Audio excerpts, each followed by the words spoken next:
Namaste, viewers, and welcome to another edition of Amazing Vedas with Dr. Pariksith Singh. Thank you, Dr. Singh, for joining us today.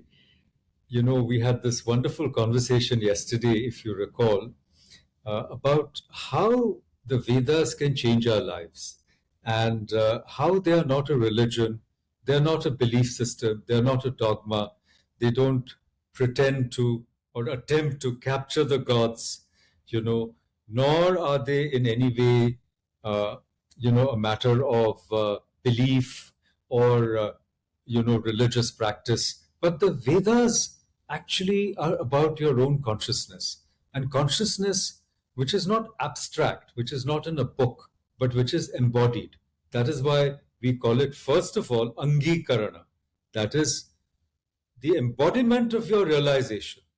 And then you can also call it, in some ways, Atmasatkarana, if you go to a higher level. And the reason that we are almost repeating some of these aspects is because we are so stuck today in modern or traditional ideas of religion and what constitutes religion, that we are unable to, in a sense, connect to that Vedic past, which is the past of humanity. And we have seen last time how some of the great Vedic deities like Indra, Agni, are almost today entirely absent, from our consciousness. So let us, viewers, try to reconnect with the Vedas, because the Vedas belong to all of us. They are not connected to any special caste or community or even any particular, should I say, country, though we are very proud to be Sanatanis, Bharatiyas, etc. But the Vedas belong to all of us. And certainly they go back to times before classical religion, so it's not about being in opposition to any particular faith community. Am I right, Dr. Singh? Please, if you don't mind, can you share with us your own journey of, this fascinating rediscovery of the Veda? Yeah, I'll read my tweet, and you're right. Veda is unique. It is not. See, we have studied so much of modern yoga, modern systems, modern gurus, even, and even Shankara and the great, Adi Shankara, Buddha, all these amazing people. But they had a certain way of approaching spirituality. I must say, Veda is very unique. It's poetry. It breaks every concept. At least I had the concepts I had. It just ripped them apart. So let me read that for you and see if it comes together. Veda for Gen Z. Over the last couple of years, I've attempted to learn directly from the Veda. I've learned from great spiritual teachers over the last 4 decades, but I was focused utterly at that time on the spiritual practices that they taught. Then I began studying the Veda with a predominantly yogic and literary mindset, expecting nothing but a rehash of what we at present think is the neatly packaged product that we call yoga. The Veda is anything but. It is an entirely different approach and a different outlook. The language, the poetry, even as it has influenced humanity powerfully and extensively, is unique. And if we can discover the multidimensionality of the Veda again, I believe mankind will cure itself of many of the diseases of thought it has contracted in the last 2-3 millennia. At least for me, the Veda has completely transformed my yoga, and I must say even my understanding of great rishis such as Swami Vivekananda and Sri Aurobindo. They helped me learn of the Veda from the Veda. The Veda helps me understand them better. Absolutely. I can echo your sentiments because I feel almost the same. Because, we are so conditioned, we are so used to approaching even the spiritual quest, from a very straitjacketed perspective, in my view. and the Veda completely opens everything up. Like we mentioned how yesterday somebody quoted from the Mother's Agenda and said that all the earlier religions were life negating or they promised heaven in the hereafter. Now, that's all true of classical religions by and large, right? But it's certainly not true of the Vedas because there's nothing that is life negating in the Vedas. There is nothing that is, in fact, negative, even of the human body and human potentialities as can be realized in the body. So I want to go back to the opening line of this tweet of yours. Over the last couple of years, I have attempted to learn directly from the Veda. Now this is to me a breakthrough moment because we usually approach any sacred text or tradition through a lens, through some, in my opinion, prefabricated approach. Sometimes it gives us tunnel vision, you know. But luckily, we approach the Veda, both of us, through Sri Aurobindo. And in fact, Sri Aurobindo was so unique. The secret of the Veda is certainly one of the greatest intellectual feats, of the 20th century. And what Sri Aurobindo does is he does not negate the work of the great Western Indologists, whether it's H. Wilson, uh, Max Muller, MacDonald, even earlier Colebrook, Griffiths, all of these, and MacDonald. By the time you come to the Vedic Concordance of MacDonald, he is a contemporary of Sri Aurobindo. But many of these people were constrained by the idea, the historical critical idea, that the Vedas represent the primitive, dawn or beginnings of humanity. They didn't see it as a paradigmatic efflorescence of wisdom and I would say a burst of consciousness. So I wanted to once again congratulate you on the publication of your book, Vedas for Gen Z. And can I ask you, what are you actually sort of trying to accomplish with this book? And if I dare to put words in your mouth, not my mouth, and do correct me if I'm wrong, I think the opening line of this tweet gives us a clue.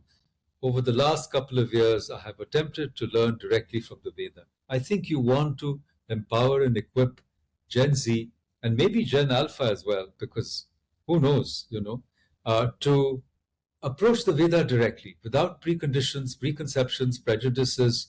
And I think you're assuring them that the Veda will open itself to them and they don't need 12 years of Sanskrit or some apparatus. They don't need Nirukta or Vyakrana. Of course, all of these things can help. In fact, just to finish this point and get your response, just now, a couple of hours ago, we had a guest coming over and they were asking me what we were doing. I said, I'm going to record this program with you. And he was so taken aback. He said, wow, how can you just sort of approach the Veda? I said, this is the time because AI and, we have the tools that we don't need to work so hard to access these texts. Even Gemini or, Claude or whatever, Grok, all of these, or ChatGPT can help us sometimes understand difficult words or even some of the symbolism. And after that, we have to apply ourselves. So I wanted to ask you once again, what was your objective in writing this book, Dr. Singh? Uh, in a very simple manner, it was just to enjoy the Veda, just to celebrate it, appreciate it, to discover, to explore what is this? I mean, why is it an important work? I mean, yes, we have come from a tradition that reveres it, it honors veneration. Yes, fine. But why? Why is it important? I mean, is it just because we like to honor our elders? Yes, that's beautiful. All our great teachers, they need to be respected, they need to be honored. Nothing, no problems. But why? And I think there is something there. It is not the usual yoga. It is not even the usual approach to yoga. It is very different. So one is to just appreciate it. I had no idea what I would find. Of course, Sri Aurobindo tells you that it is there. And of course, the master says it is there. We take it. Madhvacharya says it is there. Acharya, great teacher of Dvait Vedanta, he says it's there. Okay. Raghvendra Swami, another massive teacher, Yask Muni says it. Swami Dayananda says it. So many great teachers. This amazing TV Kapali Shastri says it. But it was always a mental thing. It was an intellectual thing. Now you can touch it, you can feel it, you can experience it. I'm just talking about myself. I can feel it in my pores. I can feel it in my DNA. Something so beautiful is here. It's like that work of art that was inaccessible to you. You didn't understand it. What are you talking about? And suddenly, like a beautiful woman, she opens and lets the veil drop her face, and you see something absolutely dazzling. Almost like, remember that Beatrice and Dante, Dante, that love Dante. affair? I think that is my love affair with I've fallen. It is a fascinating work, and I'm learning constantly. And of course, then the second part is being a writer all these years, an aspiring poet all these years. I can appreciate the delicate, beautiful poetry. I mean, it's gorgeous poetry.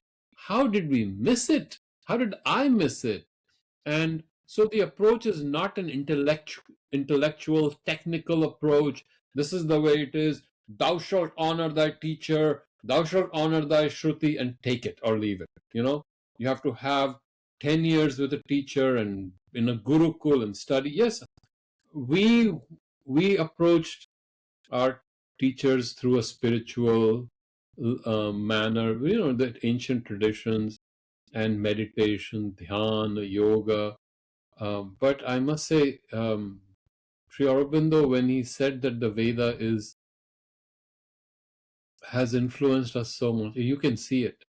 So my goal is to feel it, to touch it, to smell it, to eat it, to absorb it, and that is something new. Once that happens, you'll find. I mean, look at even literature-wise. You'd love all these alankaras, the rhythms, the play with the matras, and the play with the swaras. How beautifully it is managed. It's a very refined work. So every time I feel like I'm done with a Rick, I find something else in it. And of course, great art does that to you. And you've seen every time I said, okay, I'm done with this soup, let me move on to the next. And just exploring myself. And of course, we are iconoclasts. We were brought up as iconoclasts. Our teachers were iconoclasts. So that comes in our grain. But despite being iconoclast, I must say I have the utmost reverence today for the Veda, not because it confirms what Indian spirituality is or confirms any spirituality. It confirms something far deeper. It confirms us. We have far more in us and about us than we have dreamt of in our philosophy. You're quoting the great Bard and Hamlet. But I wanted to emphasize one thing for our viewers. Dr. Singh's unique, I think, contribution to spiritual texts, and you will see it in his other book, The Literary Genius of the Bhagavad Gita, is that he concentrates on the aesthetic dimensions of scriptures. Now, apart from Abhinav Gupta in the great Kashmir Shaiva tradition, very few people have taken that approach, that aesthetics and the enjoyment of great literary qualities in our scriptures is an easy opening to their deeper meaning and wisdom. And we had a recording some days ago at the Sri Aurobindo ashram where I used the idea of music, how music opens up our consciousness to the higher spheres. So this aesthetic appreciation, not just philosophical, so this is very important. And viewers, we are going to keep coming back to this note of aesthetics, of beauty, of the alankaras, and the ananda, the joy that these great texts actually afford us today. So now let me just once again go back to your tweet, Dr. Singh. I wanted to ask you, something you said which I found really striking. I mean, we've talked a little bit about the poetry and the aesthetic appeal. Of course, we'll keep coming back to it. But one of the things that struck me is this, and I'm going to quote you here. And if we can discover the multidimensionality of the Veda again, I believe mankind will cure itself of many of the diseases of thought it has contracted in the last 2, 3 millennia. Please explain, what are these diseases of thought, and how can we cure ourselves of these diseases of thought? Because let me assure you, I certainly suffer from a disease of thought called overthinking, overanalysis, which also leads to anxiety and leads to confusion. There's a mic drop moment, you see, in many of our live events. But I've often hoped for a mind drop event where I just drop the mind and soar into that empyrean of reality. And when I experience it, I can't tell you how relieved I am that the mind is dropped. Look at the diseases of our thought. The very fact that we are trying to live a spirituality means we are not spiritual. Krishnamurti used to say this. He says the very fact that you're trying to be non-violent means you're violent. You're pushing, you're trying, you're making an effort. Well, then that thing is not there in you. You're trying to reach a goal. You're trying to become something that you're not. First, see that you are violent. First, recognize the disease that you have. Just the very fact that you accept it, like almost Alcoholics Anonymous. First, lie down. You're drunk. Lie down. We have diseases of thought. Look at the world today. Starting from academia, religion, philosophy, starting from our politics, our culture. Can you have any discourse that is deep enough today that opens up things? Most of the discussions, I can't even watch anymore the discussions that they have, because we are so divided, we are diffracted. We cannot agree even on basic, essential, the most simple things, because we are not simple. Because it is not organic to us. This spirituality in Veda is organic. The Rishi is spiritual. He's not trying to be spiritual. It's just flowing out of him. It's like a child. The baby is spiritual. Baby just in bliss after he or she has been fed by the mother. That's spiritual. The baby comes out. Have you seen how beautiful they are? The whole once they're satisfied, the body is in bliss. Where is that? We have lost that simplicity, that innocence. Where is that energy? We have suppressed this energy so much, right? This is good, this is bad. Don't do this, don't do that. What was that joke that Rajneesh used to talk about? This kid who's asked his name, what is your name, child? And he says, my name is Johnny Don't. Johnny Don't. Yeah, every time I do something in my class, my teacher says, Johnny Don't. So that's my name. So that is what we are, Johnny Don'ts. Don't do this, don't. Why? Why have we suppressed our energy? We have the natural flow. The worst way to educate yourself, and you're an educationist, is to say, you're going to do this. The natural flow of energy that a child has, we have killed it. And I realized it when I took my son used to love bowling. He would bowl 20 games at a time in 1 hour. I've never seen anyone do this. He loved bowling. And then what did I do? I signed him up for a class to learn how to bowl. A division was created, that which came to him naturally, that which flowed through him. gone. You have to move your hand like this. You have to move your hand like this. You have to bowl like this. This has to be your stance. He lost his flow, and the kid was amazing. He had that most beautiful hook when you bowl. You know that curve you get, the spin. I can't do it. This kid had it. We killed it. Because I wanted him to learn. The moment your mind is doing something, the natural flow is gone. And so we have contracted these diseases. God is somewhere else. God is going to judge us. Greed or fear decide our religion, right? Isn't that everything in our society? Our education, I'm sorry to say, is divided, is schizophrenic. Our healthcare system, here we talk about treating a human being as a whole person. When a person comes to my office, I'm treating the body. What is the whole person? I'm treating according to a set system that I have to follow, and all the naturalness of healing is gone. Where is the healing? We cannot even talk to each other. So somewhere we have to rediscover that naturalness, I think.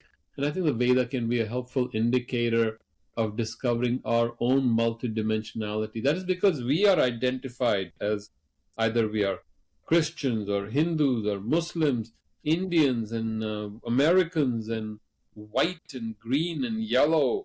I'm sorry, those are not even colors.